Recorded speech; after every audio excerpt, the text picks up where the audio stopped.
When I see Mark, I just see Mopar. I see Mopar in the true expression of passion, commitment to the brand, enthusiasm for every project. Oh, I'm sorry. Phil, I didn't mean to. Or you go on with what you're saying there about. This time on Graveyard Carz. This is what makes an E-body steering column kind of unique, is this little adapter piece on here.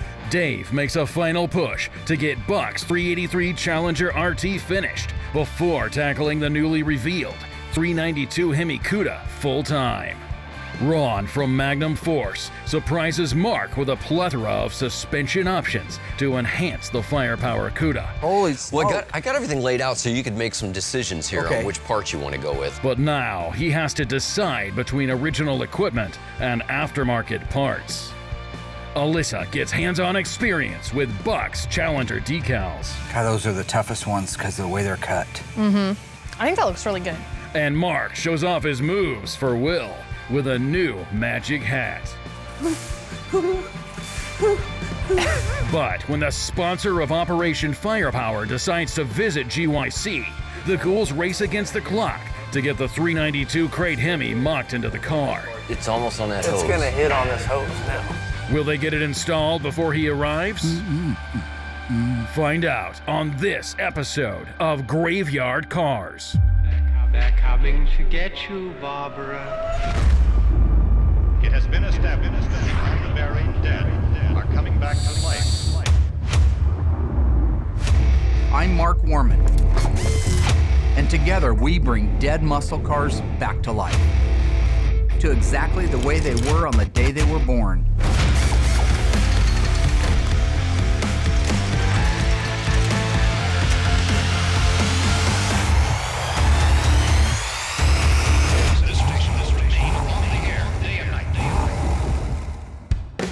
In case you got stuck filing TPS reports, here's what you missed. Mark first unveiled Operation Firepower to the ghouls as his own unremarkable 71-318 Cuda. When a mystery client requested Mark for a super secretive project, the ghouls were shocked to learn that not only did they need to drop everything they're working on to restore this car, but that it needed to be showroom ready in only 4 months, making it one of the fastest builds in Graveyard Carz history. Returning from the Dipper, the ghouls banded together and finished the Cuda's bodywork in record time. Mark revealed the true purpose of Operation Firepower, to build a 1971 Cuda featuring a brand new plug-and-play 392 Hemi Crate engine. 60 days. When I say there is no tomorrow, there ain't no tomorrow at all. We got to That's the first time that actually makes sense. And the build will be revealed at SEMA in Las Vegas. Now, with the sponsor curious to see it installed before SEMA, the ghouls need to make sure the Crate Hemi will fit before his arrival. And to do that, they need some help from their favorite suspension gurus, Magnum Force Racing. Well, if it ain't Joe Dirt himself. Hey, hey. Wow, look at that. How's it going? How long you guys been here, buddy? We just got here a little while ago.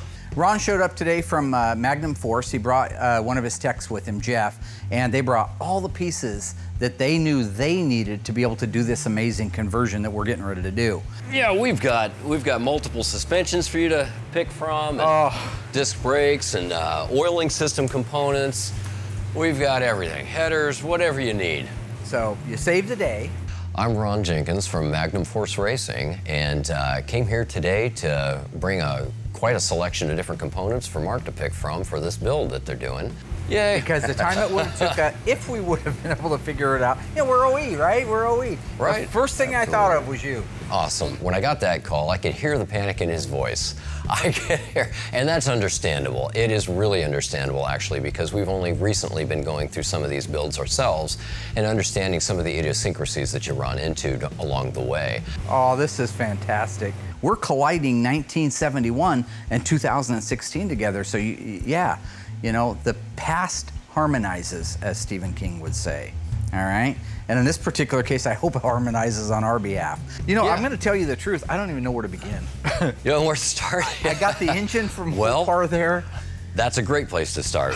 We got an engine. We've as you know, there's a transmission on the way. Yeah. Which is going to play really, really good with this whole thing. So we put the shifter in the stock position, which will be really good. What makes this new technology so good? It's reliability, it's performance, all that. So we've got a number of options for them suspension-wise to get some modern suspension technology underneath the car that's going to make the car handle and drive a lot nicer. This is the only way you learn is trial and error.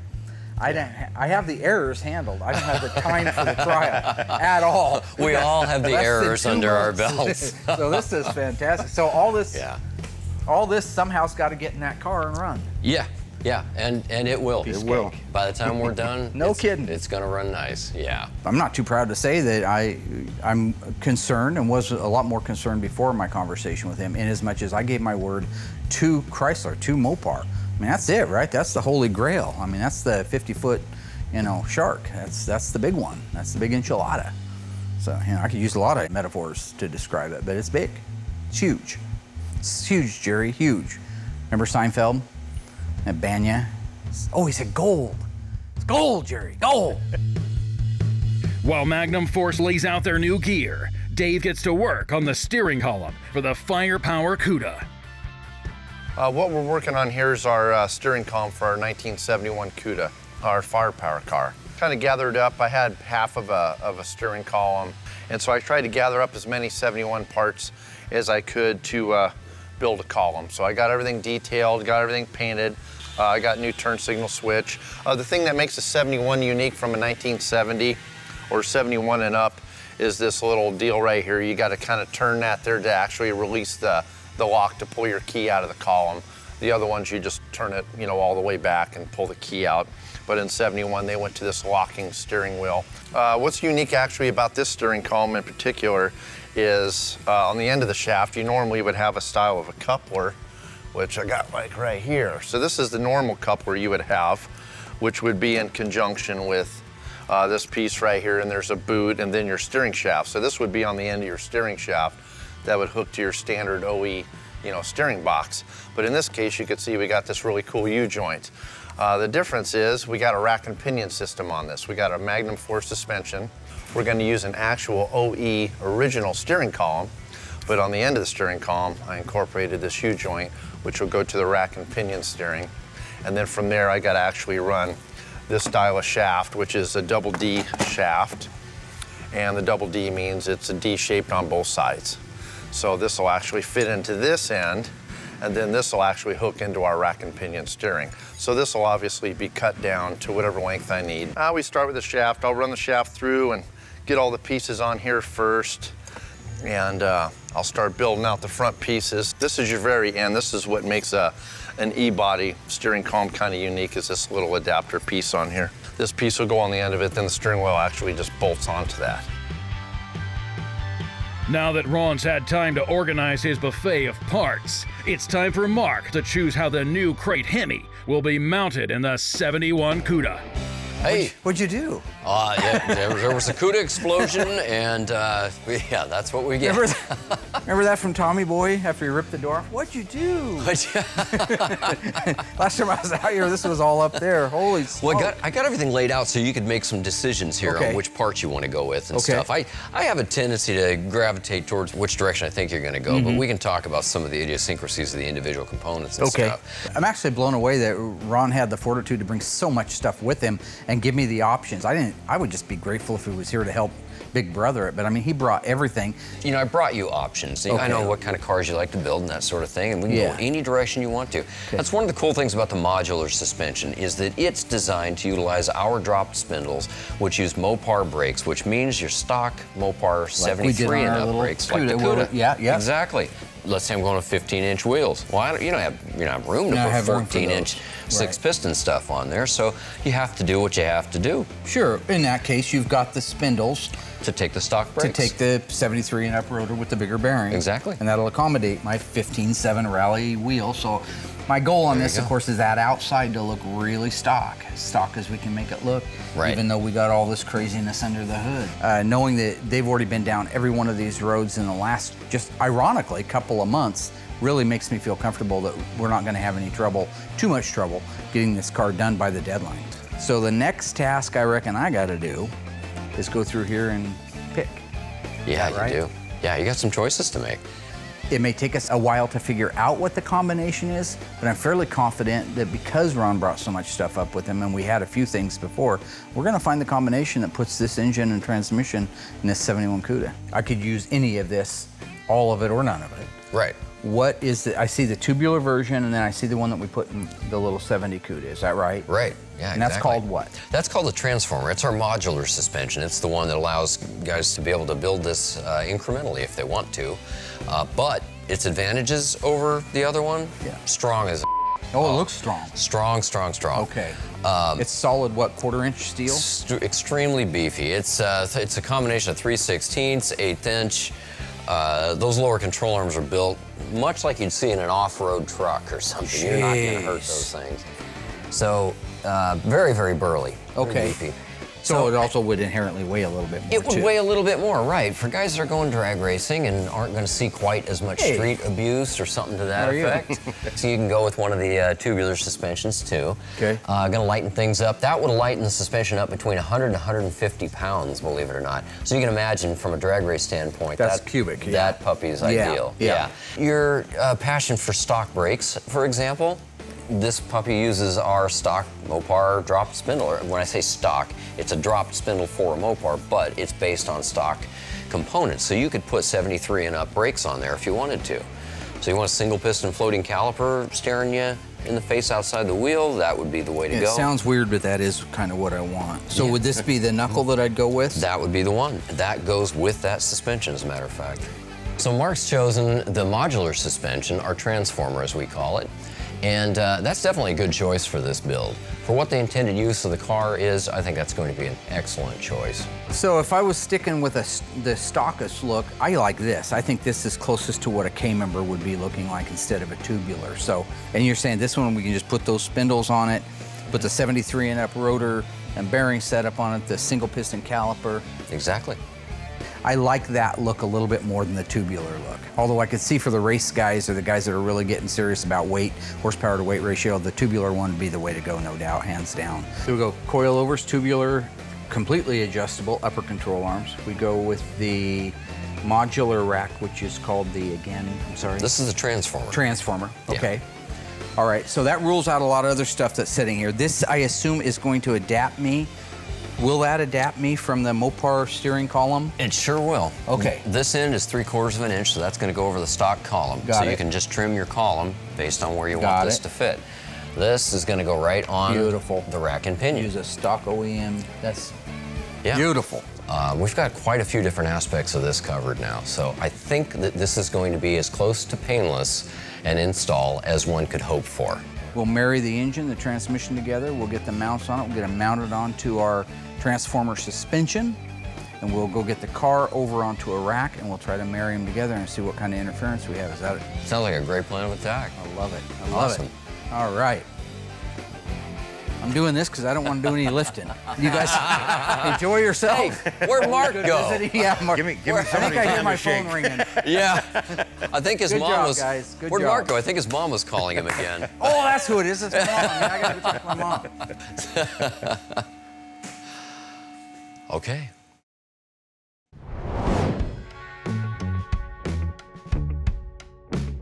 Well, we got a pretty good part of our steering column put together here, but I'll kind of show you a little bit of how it works here. So here's your actual steering wheel lock, and there's like a little star piece, this dude right here, that'll go on there after, and it'll kind of fit in there, and this is what it locks in to lock your steering wheel. So whenever your key goes on, you can watch that thing pop up, and it pops up out of the way, so this will turn free, or else your steering wheel won't turn whenever you're driving. So that's like your ignition on position, so everything's out of the way. Now, whenever you turn your key off to shut it off, you can see this doesn't come down. So it kind of is in a lock position. You got to depress this button down. Once that goes down, then that'll turn all the way, and you can take your key out. Everything seems to be working good, and I kind of cycle everything, make sure everything's working. I got everything greased in there. I'll shoot a little bit of lithium grease in here and stuff to keep that kind of lubricated and keep it working properly, and then I'll just keep building my piece out. So the next piece will go in, will hold my bearing and everything, in which will center the shaft, and then I'll be able to get this piece on there to lock the the column and build out the front part of it. So we're almost done.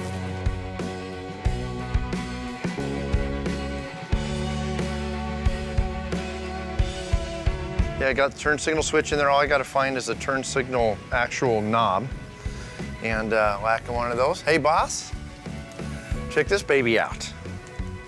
It's our firepower column.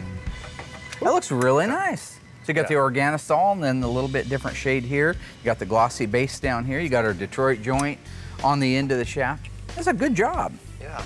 I'm way ahead on the SEMA car. It's still in paint, which is great. So being ahead is always a good thing. So if I can get all my parts detailed out, all laid out and ready to go, as soon as the car comes in here, I can just bang away at it and just knock it out really fast. What's Wilson? Is he actually close to painting on that CUDA? Yeah, he's really close. So we're getting down to the wire now. So I'm just got everything set up. I mean, all our pedal assembly, brake booster, everything's lined out, ready to go in the car.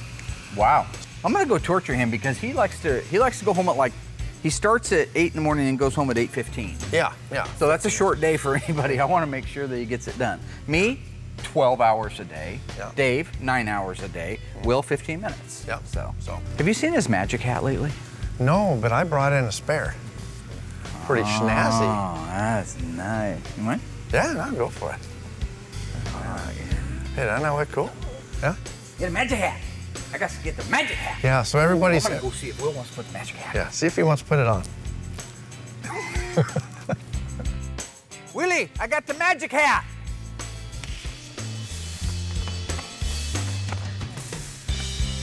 That's with this hat. No, dumb. I see your hat. Can we not put it in the... Oh, you dumb. You got just sealer on my... said. Well, what, you painted 8 seconds ago? Yes. You half-wit? I just said don't throw. Now it ain't his magic. Why would you do that? Okay, so getting ready to put the door in the booth, get some paint work done. Mark's probably heading back up front. Can you use that? You don't think so? So stupid.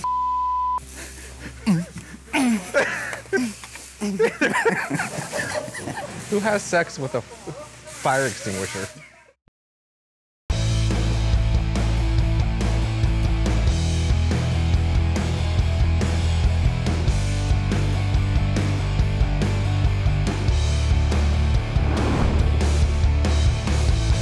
You know, everything's coming along really good. You know, all our classic auto air stuff, I was finally able to actually install it in the car. So I got our beautiful heater box in there.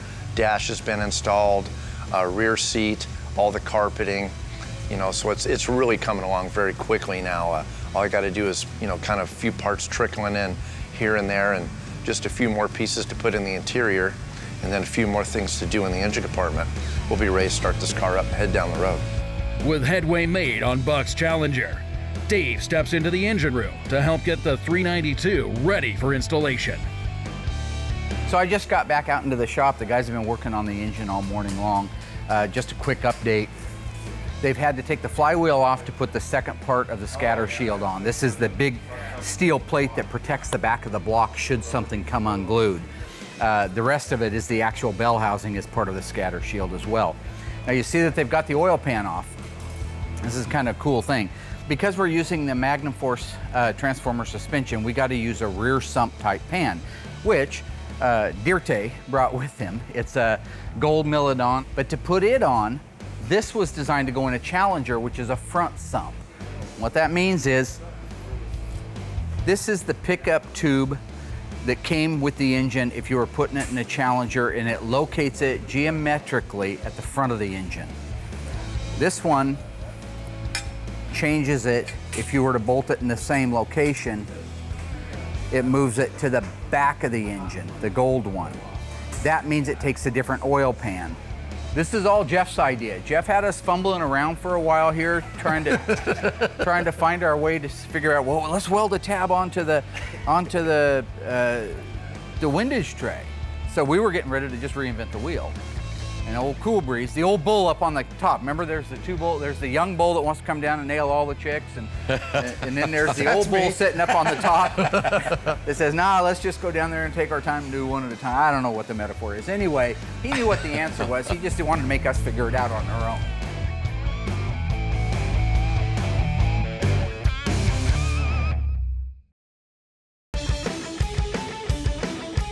I'm taking every second I have right now to get as much done on Buck 71 Challenger as I possibly can before I get stuck with this firepower CUDA. So I'm going to try to knock out the rear bumper as well as the rear valance and get the whole back end of the car done.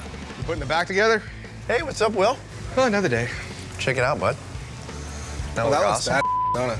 Yeah. Yeah, nice job on the blackout, man. Nice job installing it. Yeah, it looks sick whenever you get all the back panel on there and the tail lights. Dude, these are just some all the different masking and... I like this. I'm starting to like the 71 tail end a lot better than the 70. Thought the 70 was pretty cool. But any tail is good. Yeah, there you go. Right. Yeah, but this looks really mean though. Yeah, that's cool. It does. You get ready to put the bumper on? Yeah. Hey, while you're here, man, you want to give me a hand? I'll take over since Alyssa's not here. Yeah. This is her that'd be great. Help out a whole bunch. I got everything just kind of loose. I just need help kind of putting it on there, and so it's really cool. We got a great team here at GYC, and it's great that we all work together, and so it shows in our work. I like how you favor your side. Yeah, I was gonna say, there you go. I just need one to kind of hold it in place there. So how's things going at the paint shop? You keeping caught up? Define caught up. Well, according to Mark, every car out in the parking lot primered and ready for paint. Yeah. Did yours thread all the way up? Yeah. Of course it did. Yeah, the bolt will start to spin as long as you can get them started. It started, but I don't want it to swing down and hit the quarter. It shouldn't. It should sit about like that. Yeah, that's not bad. Well, I'm gonna put my finger there. Cool, that'll work there. So that never swings down and hits? No, it should have enough gap in there, right? Oh yeah. Yeah, we're good. I'll tighten it up a little bit, and then I leave all these loose so I can side shift it. Oh, okay. What's left in the back is, like I was saying, rear gravel pan, exhaust tips, and then I'll just start kind of working from the back of the car to the front. So this car's about done then, isn't it? Yeah, drop the radiator in there, and we should be able to fire this thing up and hit the road. I've never been in a muscle car that has AC. Really? Yeah. That works, yeah. I guess I should say. Yep, now that the back bumper's on there, I just got to do some final adjustment on it, get it sitting there perfect, get the rear gravel pan on, exhaust tips, button her up, back end of the car's done. Sounds good, buddy. Yep. Hey, thanks for your help, man. You're welcome. Let me know if you need any more. All right, buddy.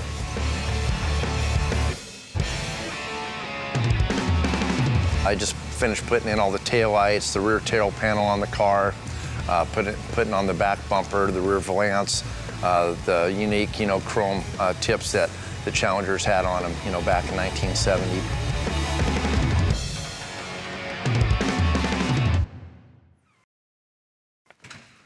Oh, Willard! You can just go with Will if you'd like. Hey, Will! Yeah. You got a package in the mail for you. Hey, from who? It looks like a fan or something. It says to my favorite knee shaker, Will Scott. Dude, well, there might be documents or something in there. Yeah? Maybe it's a magazine. Ah! No, it's a hat for you. Oh, is it? Yeah. Oh, there's a note. You want the note? You want to read that? Yes, it's a do-rag. It's like a nurse's hat for the doctor. It's like a doctor. Yeah. Who likes the Knicks? What's up with? What up, homie? That's why. New York Mafia in the house. That's why I don't put that hat on. Yeah? I'm giving you this in hopes you will wear it. He's gonna be disappointed. That's okay, I make it look good. It might even bring them luck. You're an awesome painter and would love to have you paint my ride. I have an 82 Cutlass. Yeah, Gutless Supreme. It would look super sweet, plum crazy, right? Anyway, continue doing what you do and don't let Mark bring you down. He's whack. Thanks, Clyde. Right on. Well, Clyde, I don't paint 1982 Cutlasses. I've had a couple Cutlasses. I love them. That doesn't surprise me. They're great. Well, I'm sure you do. Yeah. And I don't like the Knicks. So thank you for the nice letter and the nice hat, but if we're going sports and basketball, we gotta stick with Miami. So. Are you gonna wear this at all for your fans since, you know, he No, sent I it told him in? thank you. No, I said I know thank you. you said thank you, but I mean, you could at least go that little bit further for the, you know. You've been told that a the few viewers. times, haven't you? A little bit further, but bump. I asked America to send me hats. Obviously, with what I'm wearing, that's not quite what I received, but this is what I received so far.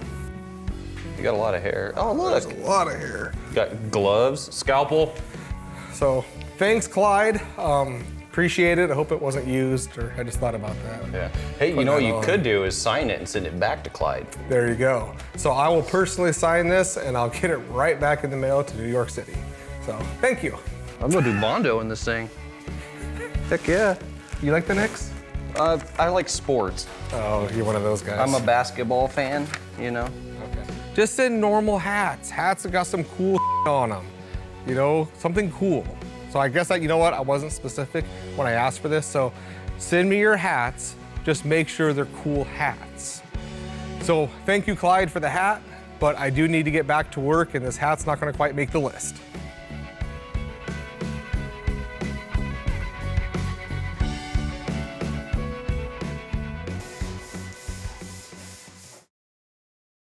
Dave is doing a phenomenal job on the Challenger, coming along nicely. Excited to see that one go back to the owner. I've got a few minutes downtime over in the machine shop, so I'm gonna round up Alyssa, have her give me a hand doing it so she knows how they go on right versus how you can easily do it wrong. But I think it'll help Dave out at the same time. Alyssa and I are just doing the final graphics on our 71 Challenger RT. It's our Gringo 383 formal roof. It gets the RT decal, all right? So we're gonna install this on it. I have the original engineering plans. Handful of guys in the world have these. This is a copy of the original engineering plans that show exactly where it's at. It's got the center line of the hood here, and then it's showing that it's 40 inches from the leading edge, B, to the beginning of the top of the decal. After we do that, we do have the scallops. These are blackouts that go on the scallops of the quarter panels. Oh, those are cool. We'll put those on. So the first thing we want to do is we want to take our tack cloth. We know that it's going to be somewhere in the middle of this hood here.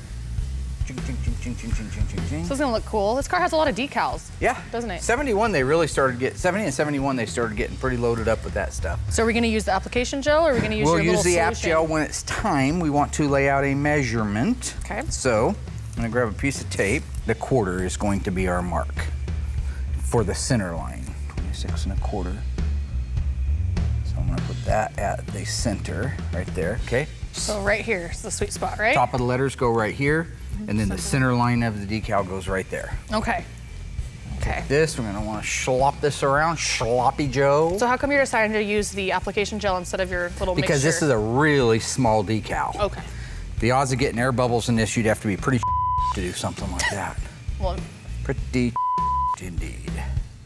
Then we gotta eyeball the center line. Then we're going to take a tape measure, and we're gonna measure from this edge to the beginning of the writing here, which is exactly 20. Right there is 15 sixteenths, 19 and 15 sixteenths.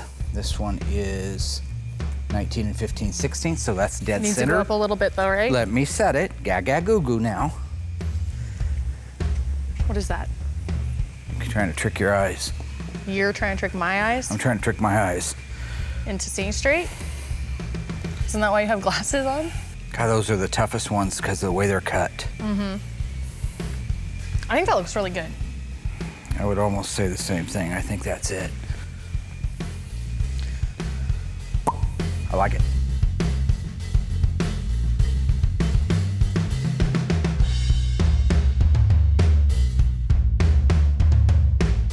Once we have that laid down, we can pull up our edges of the backing paper. And you still want to move kind of slow, but that's what's nice about that gel that they provide is for these smaller decals especially, it's awesome. Yeah. Because look at that. If that was my own solution, I would have had to wait a couple hours to be able to pull it off of there. Yeah. Looks good. Yep, I like it. Yeah, this is a cool car. All right, so now we got to put on our scallops. It was a 1 year only, it was 1971. All right, that was the first and the last year for the scallops.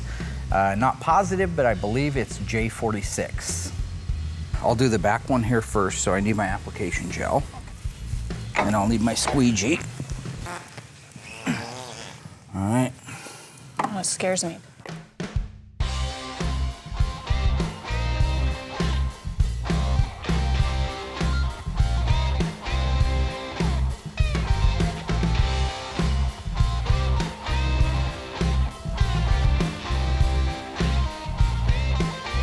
So I'm just gonna let that evaporate for a while. Right now it looks like they're right on the ridge where they belong. Yep, right up against the car, right? Yep, right up against the car. And I'm going to let you try one on the other side. Okay. So. Got the back one, because the front one gave you a little bit of problems, so. Yeah, do the back one. Wipe it down with a tack cloth, make sure there's nothing in there, that's good. Don't press too hard. Okay. Because the honey on this will go off on that. This has honey on it. Oh, okay. So you don't want to press too hard, okay? And now you don't want to get these wet, remember? Yes. That destroys them. Do we have any extras of So these I ones? put these away somewhere safe while you're playing with that stuff. Is this the one for the back? Yep. Where's the other one at? It's on the table. Okay. Do you probably need more than that? Load that mother bear up. Okay.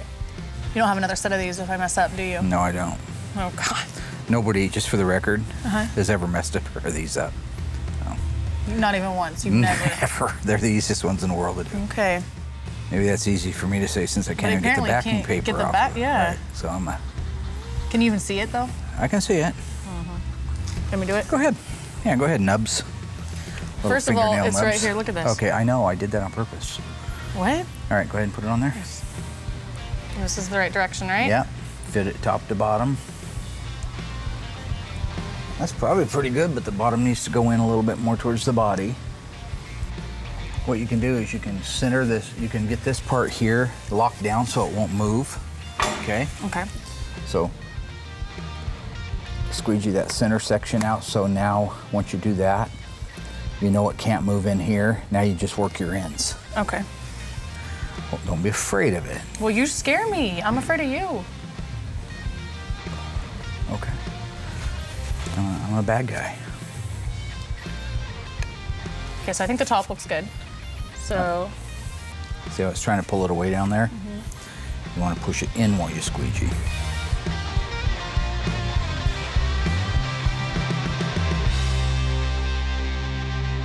So we got the Challenger done. Her side turned out really nice. Good job. The RT is on the hood as well, looking gorgeous.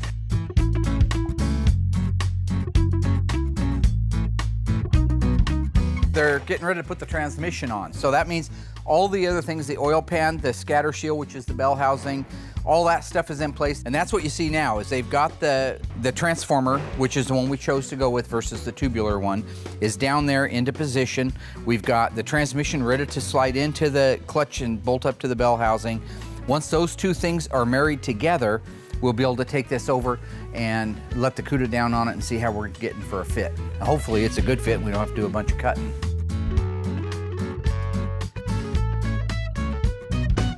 That was a little rubber too band easy. down here. I know. All right, that's way too easy. Everybody stop. Do it again. It went way too easy. Rethink this, yeah. Yeah. Hey guys. I know, that's cool. Hey, Alyssa, how you doing? Good. My name is Alyssa. Jeff, Nice to meet you. good to meet you. That's Ron. Hi, Ron. Hi, nice to meet you. Nice to meet you too. It's been a good morning. It's been a very good morning, yeah. Yeah, a couple of little struggles along the way. We were lacking a few tools, but it's all part of the learning process, and this is definitely going to help us to help other people to be able to do this process sooner because we'll be able to tell them in advance exactly what they can anticipate. Yeah. This is what you got to do. You guys are kind of pioneering the way, huh? A little bit, yeah. Looks good. We got the transmission bolted on there right now, so looks like they're trying to unite the transformer down there, the cross member, with the engine. And get that done, we'll be able to move it over to the other side and see how it fits in the car. Yeah, we're gonna make it fit. It's being that those lower control arms are a lot wider, it kind of obstructs the back position here. If you see on the K-member, these are your two bolt holes on the K-member. Our dolly is set up into where those pins right there are supposed to go in the back one, but it obviously won't because the control arm's in the way. A standard Chrysler control arm is set back here that the torsion bar goes into. This doesn't use torsion bars. It's got this big lower control arm, so it's obstructing that. So we're gonna try to just put the front holes on the pins and then the transmission will hang out a little bit, but it should be just fine. So we're just buttoning up the last motor mount and it stayed. That big old bad boy, what you gonna do? What I gonna do when I come for you? That's awesome. So yeah, after the guys get it loaded up on the engine stand, we're gonna take it over to the assembly shop and get it put in the car.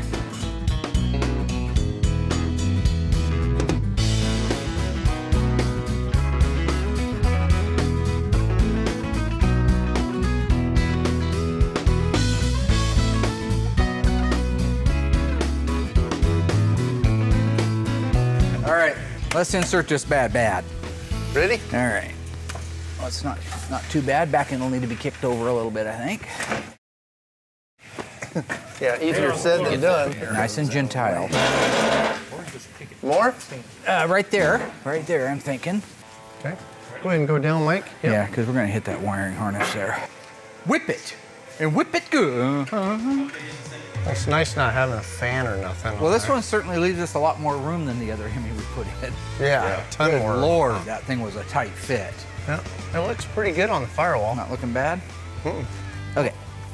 Right now we're centered up on the center bar. From the standpoint of clearing the engine compartment, beautiful, phenomenal. Yeah. This header looks like it might hit the frame rail. How do you No, look we got at about an inch on it. Okay. Yeah, Well, we're still looking pretty good. I think you're looking good on the K members. Because once it gets up past that, too, we can move this around. Hey, Jeff.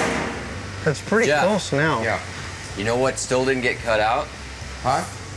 These reinforcing brackets right here didn't get taken out. Oh, Which ones? These here? Yeah, these. We can do that after. That has. Oh, we always have to take those out just for the K member, huh? Yeah, it's going to sit against that. Yeah. Do we just want to leave it everything right to where it's at? Yeah. Straight up? Yeah. Okay.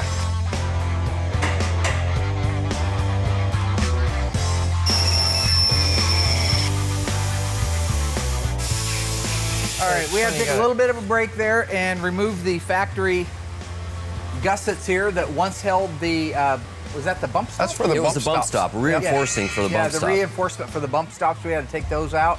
So now we have a nice flush mounting area here for our Magnum Force transformer to go right up against. So now this area will fit flush with the frame rail area. That's just one of the mods. We had to do it before too on the 70 CUDA. We just all kind of got so excited about putting the engine in, we forgot. Anyway, 10 minutes later, here we go. Yep. And that's the power of love. Yep, good job. Got it. Okay, keep coming, and We're looking good so far on the back of the transmission. How you doing on your K member? Still got a really way. great. It's almost on that hose. It's gonna hit on this hose now. That's right there. That's it. That's as far as you can go for the moment. Okay, hang on there, doodly Couple do. of bolts started in those two rear holes. I got them up on that back window right to your right, Mike.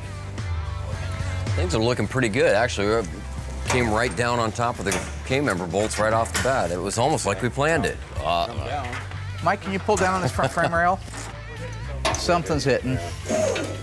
Yeah, the bell housing of the tranny's hitting the pinch weld around the Or base, jack up around right the there. transmission, the bell housing tunnel.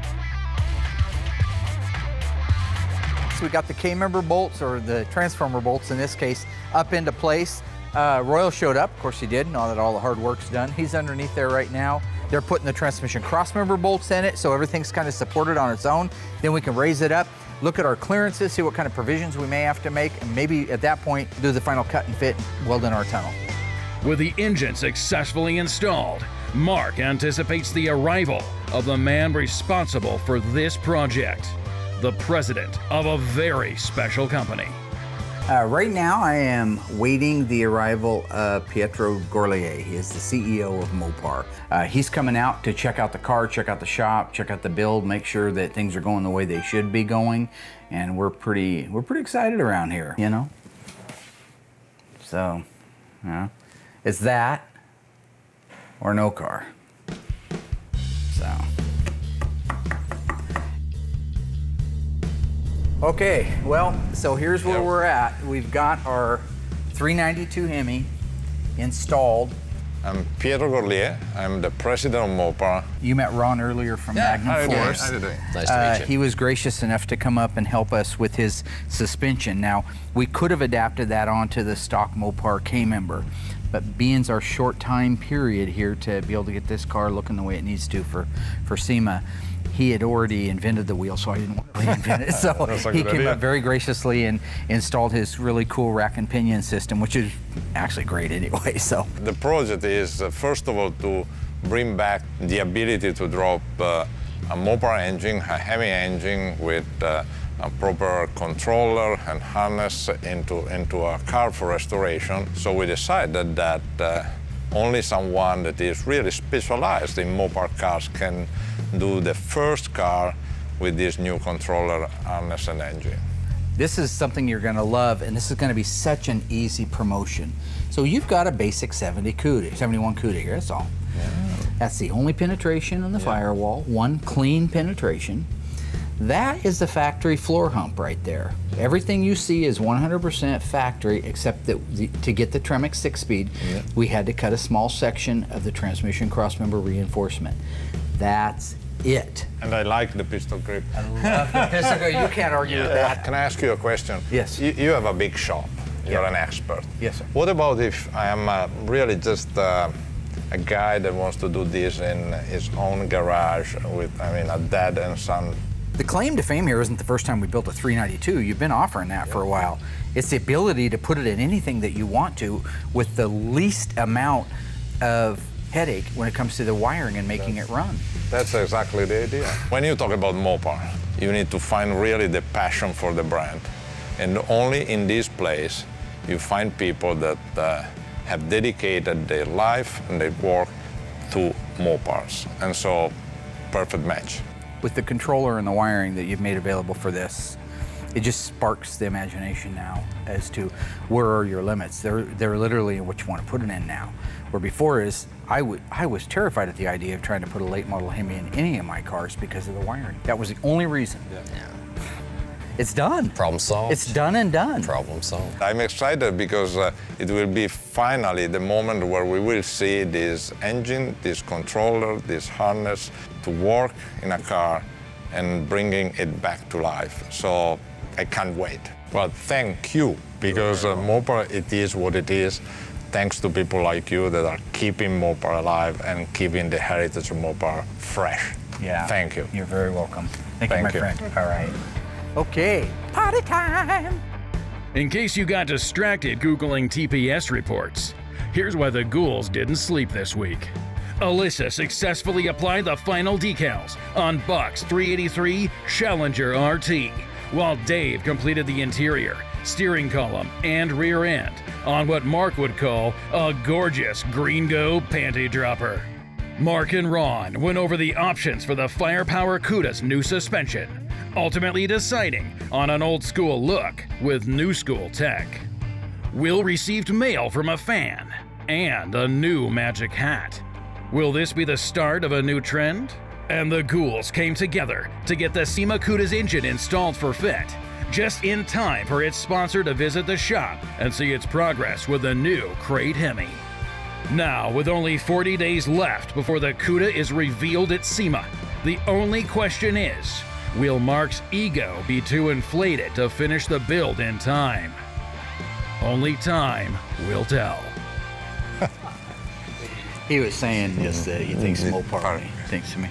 But I was saying actually, Mopar or no car. Oh, hey, no. Whoa. Time out. That's Mopar or no car. That's my. I invented it. Mopar or no car. Okay, you may be the CEO of Mopar, okay, but I invented that line now. I don't have it written down. And I've been saying that line for 7 years. All right, he gets it. You win. Thanks, brother. Thank you. All right.